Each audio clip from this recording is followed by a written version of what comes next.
What's up, guys? Welcome back to 911 Mythbusters. I'm going to try and get back into the swing of things and get back to creating content and bringing you these Mythbusters episodes for us to go over and explain how some things work in 911 and what really happens. So today we're going to be talking about the 911 confessional, that when you get on the line with the 911, anything you say is like a confessional or talking to a therapist. It's private, can never be released, and can never be used in court. And why? That's actually going to be busted. So we've all seen it on the 911 TV show where someone's talking to the dispatcher and they keep that information private, um, which the show contradicts itself because in other episodes, of course, they use everything that's involved in a call. But we're also going to go over your privacy rights and what can and can't be released on your 911 calls or when you make a report. So we're going to go over what that involves with the law, the media, and just your general privacy. There's a couple of things we need to take into account, such as Sunshine Laws and Freedom of Information Act, or FOIA. So, sunshine laws is basically when something's run by a government entity, which most 911s are. I don't know one that isn't. It's either going to be ran by the municipality of that city, it's going to be ran by the county in that area for any county 911 calls, or it's going to be ran by some type of government agency. And what that means with sunshine laws is anything that the government does must be kept in the sunshine, which is why it's named the Sunshine Law. Basically, it should be open for everyone to see and review. And that's just because they're government funded and they're available for public records. So anyone can request that information from a department. If you know someone that's been involved in a crash or someone that has been involved in an incident and you know the date, the time, where it took place, and all of that, you can go normally to whatever website or agency that is and request a copy of that call, body cam, anything involved with that, right? So, and that applies to anyone, citizens, media, not just a cop or someone trying to investigate something. And even your nosy neighbor, if they want to find out something about what happened at your house yesterday around 3 o'clock because they saw these emergency vehicles there, they can request a copy of that call. That doesn't mean they're going to get access to everything and know everything about your life. There are some privacy laws that we'll get into later, um, that can help out with your privacy, and also things that you can do and go to the department and request that information be kept private.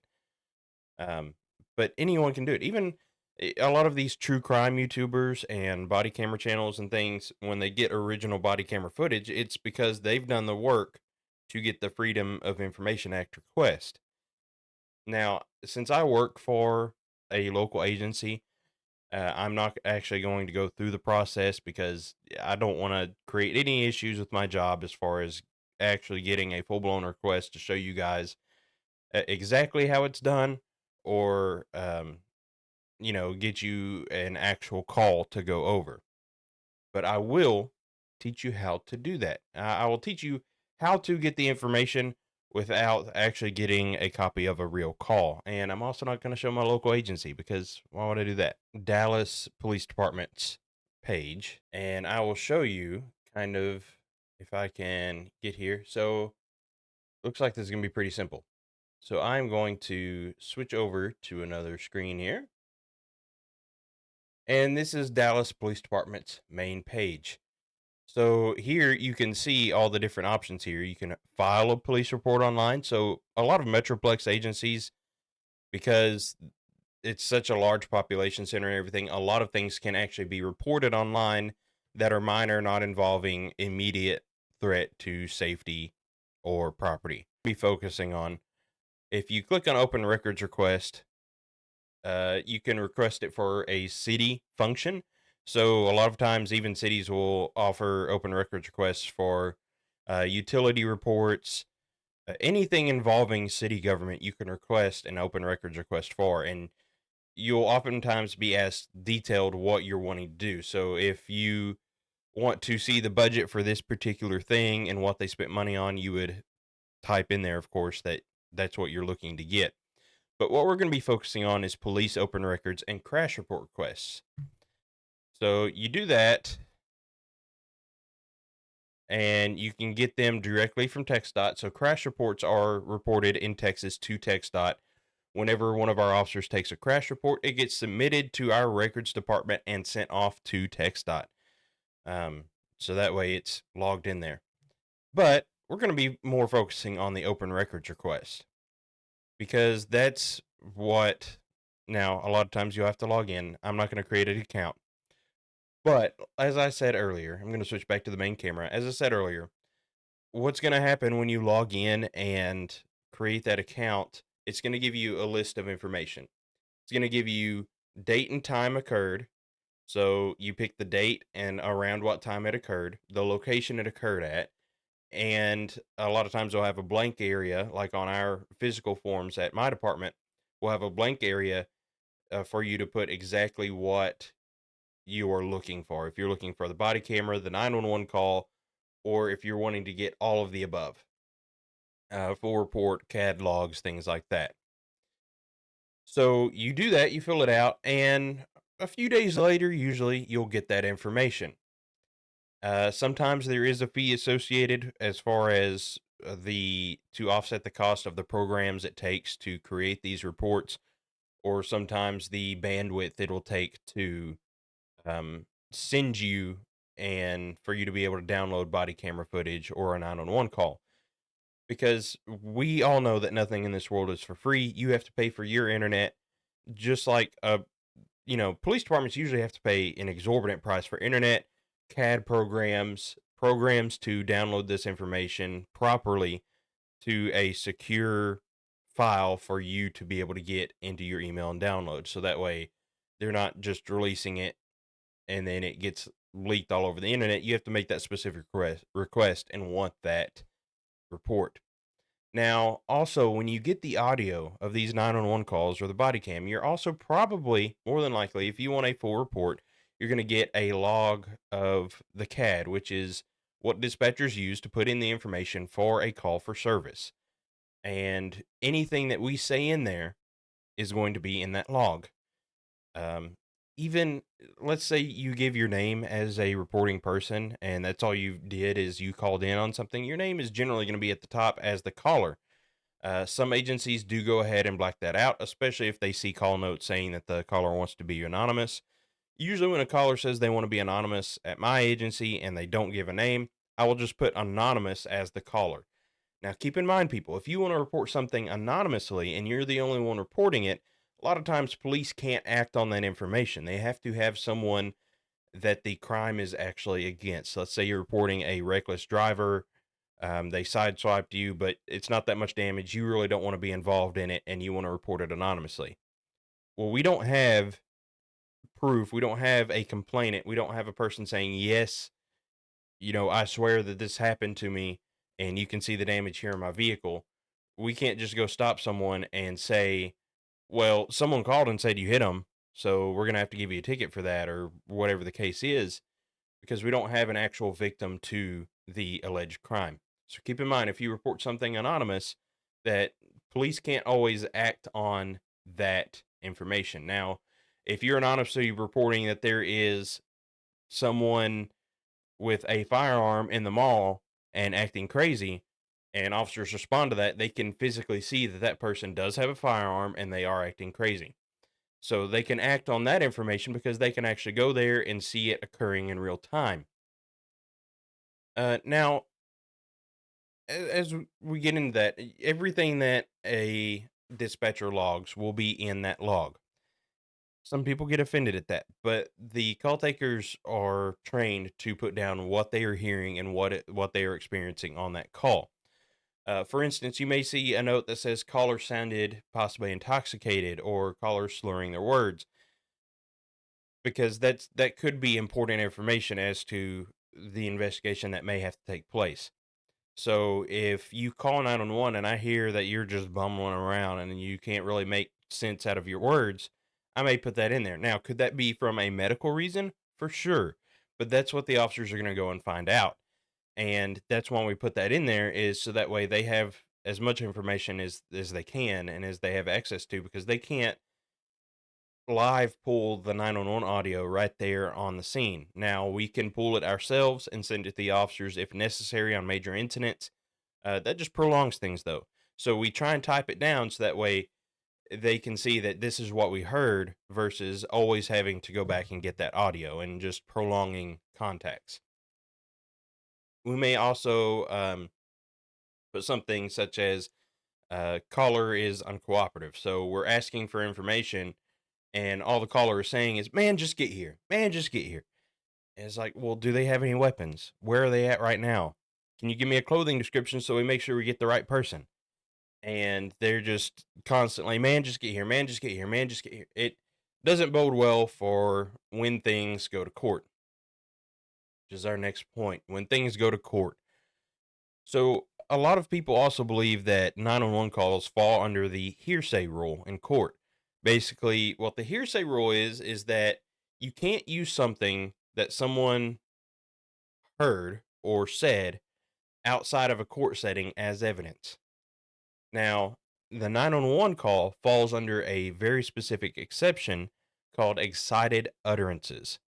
And what that means is basically what the excited utterance is that the law assumes that if you're under stress and under a starting event or a major event, that you don't have the time to fabricate a lie.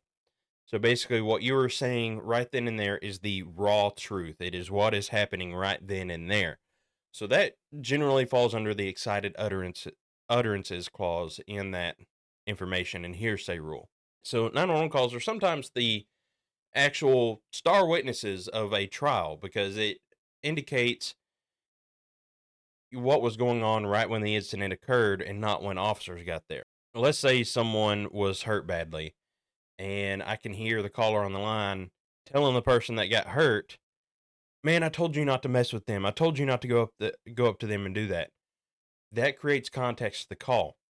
And officers need to know that information because although it's not right that this person was hurt, it does provide context to the call and a full report, because if we catch the person that hurt this person and they say, "No, I was definitely in fear for my life. They were coming at me." Well, now we have context to, well, that could have been true because on the 911 we heard someone telling the person that was hurt, "Hey, I told you not to mess with them. I told you not to do that to them." So it creates context, especially in court. Things Good police officers, and I guess I would say this goes for dispatchers too, although dispatchers have always, it's been a reality of theirs for forever, basically. As long as there's been calls and recordings, it's been a reality. But good officers love body cameras because it actually is able to show things occurring and is able to be played in the courtroom to explain to the judge that no, they were definitely being uncooperative. And same with a 911 call.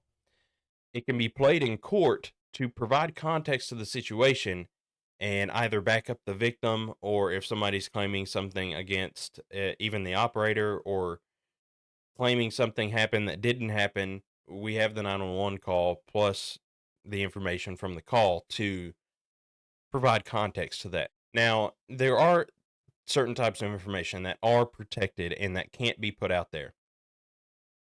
So, a lot of you are probably familiar with HIPAA. I don't know the exact acronym to it, but it's basically privacy of medical information, and it's not private to the fact that they can't say, "Oh, yes, there was a medical call here," but they can't give out medical histories or specific medical information or information relating to the medical that the paramedic receives, such as social and things like that. It can't go into that much detail, but so the medical side of it is mostly protected. An always protected class is also juveniles. So anything involving juveniles, anything involving the names of minor persons is always going to be redacted or scrubbed. A lot of times, victims of domestic violence or sexual assault will also be protected. Their names and information will be protected from that report. Also, any address information or changed address information, of course, will be protected. in case the person that did this goes and fills out the public request. So that way, when they get out, they can go and either do it again or have retribution for that. And that's also where I said earlier, if you're an anonymous caller, like if you're in fear of retribution, I'm spacing on the word I usually use here, but if you're in fear of retribution or someone coming back to get back at you for calling, you can request that you remain anonymous, and I will put it down in the notes. And that's something that you will also have to, once the call has completed, speak with your records clerk and let them know, hey, on this case number here that I got from the officers, I want to remain anonymous. I'm in fear of retribution from the person I called in on. So that way you can make sure that information can possibly be um, kept private. Another thing is anything with ongoing investigations. A lot of times, certain things will be scrubbed out if there's notes in the call stating, I, officer so and so, went to the judge to retrieve this and this warrant for this and this place at this and this time. That's going to be scrubbed out if it hasn't been served yet. So that way that person can't come and just get a police report. Like, oh, I'm going to get raided on Friday. I guess I better leave. So things like that that are ongoing investigations, some of it will be scrubbed just for privacy. Now, once everything has concluded, you can gather the full record of that call. Keep in mind, embarrassment is not a legal reason to have your information sealed or kept private. It's public record, and it's public record for a reason, to make sure that we're doing our jobs correctly and make sure that things continue in a better way. A lot of times, I mean, we review our calls more than people request calls anyway. We have weekly reviews on our 911 calls and recordings for each dispatcher to ensure that we are handling calls appropriately and effectively. So that's something that keeps us accountable and keeps everything moving forward in a correct direction. Now, because it is public record, keep in mind when things are ridiculous or you see things on YouTube channels, it's probably going to go viral.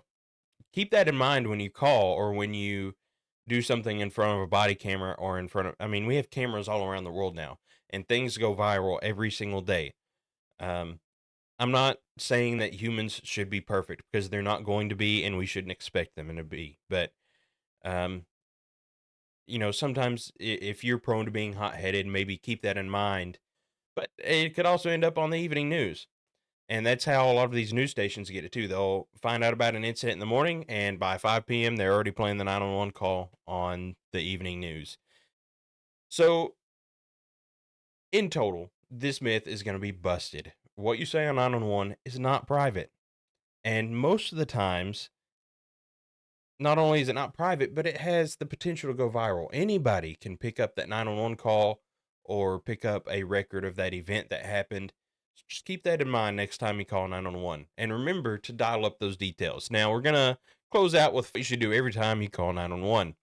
First, lead with the location. Your location is the number one important thing that we always need to know. If we don't know where to go to help you, we can't help you. Number two, stay factual. Keep your information clear and concise. Number three, don't hang up. Yes, they have a lot of questions, but they've got to make sure they have all the information they can so that people that are responding have all the information. It's nice to know if someone on scene creating a disturbance has weapons. Officers would like to know that.